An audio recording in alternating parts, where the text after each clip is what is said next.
Pada zaman dahulu, masyarakat Jawa pasti memiliki sebuah benda pegangan untuk menjalani kehidupan. Benda-benda ini dianggap bertuah, seperti misalnya keris pusaka, batu akik, mustika, dan pedang-pedang pusaka. Bukan untuk berperang, melainkan sebagai pegangan atau hanya disimpan saja. Termasuk Sang Sunan Gunung Jati. Beliau juga memiliki sebuah pusaka sebagai pegangan. Berawal dari budaya peninggalan kerajaan terdahulu di tanah Jawa, seperti kerajaan Pajajaran dan Majapahit, dari sinilah awal mulanya benda pusaka menjadi populer.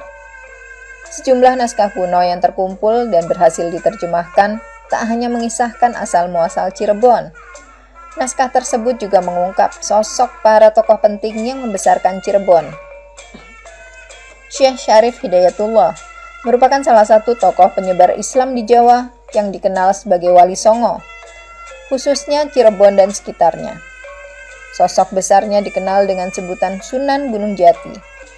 Dari naskah kuno, terungkap kiprah Sunan Gunung Jati tak hanya sebagai tokoh muslim. Sang ulama juga memiliki sejumlah karomah atau kehebatan. Diawali dari perjuangan Wali Songo yang menyebarkan Islam ke seluruh Jawa. Dengan memadukan budaya Jawa dan Sunda bersama budaya Islam, akhirnya Islam mudah diterima di masyarakat. Karena adanya perpaduan dua budaya yang tidak menyimpang dari ajaran Islam, termasuk budaya Jawa untuk memiliki pegangan seperti pusaka. Pusaka Sunan Gunung Jati pun tak lepas dari sorotan masyarakat. Pusaka Sunan Gunung Jati adalah pusaka yang paling terkenal di Cirebon. Karena berawal dari pusaka itulah banyak masyarakat Cirebon yang bersedia memeluk agama Islam. Sunan Gunung Jati menyelipkan ajaran Islam dalam kebudayaan Jawa, yaitu melalui kabar santer terdengar bahwa pusaka Sunan Gunung Jati sangatlah sakti. Pusaka Sunan Gunung Jati yang amat terkenal yaitu keris Sang Hyang Naga. Menurut beberapa naskah klasik dari Cirebon, keris Sang Hyang Naga ini didapat setelah melakukan tafakur saat Ramadan. Orang-orang Hindu mengenal tafakur ini sebagai bentuk bertapa.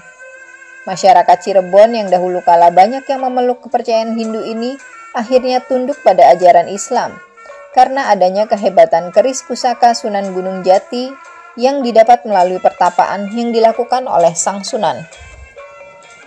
Dalam naskah itu diceritakan, keris tersebut muncul di depan Sunan saat malam Lailatul Qadar. Diceritakan dalam naskah klasik tersebut, pada awalnya keris itu tanpa werangka dan gagang. Keris sakti ini dinamakan Sang Hyang Naga karena bersamaan dengan jatuhnya keris ini terdapat satu peristiwa di mana masyarakat seakan melihat jatuhnya naga dari langit. Kemudian, kerangka dan gagangnya dibuatkan oleh Ki Bengkok, salah satu murid Sunan Gunung Jati. Naskah klasik Cirebon menyebutkan bahwa keris ini sangatlah sakti. Keris pusaka Sunan Gunung Jati inilah yang digunakan sebagai pendamping dalam menaklukkan Jakarta atau Sunda Kelapa pada saat itu. Bahkan keris ini sangat berjasa dalam membuat masyarakat tanah Pasundan memeluk Islam dan seluruh ajarannya.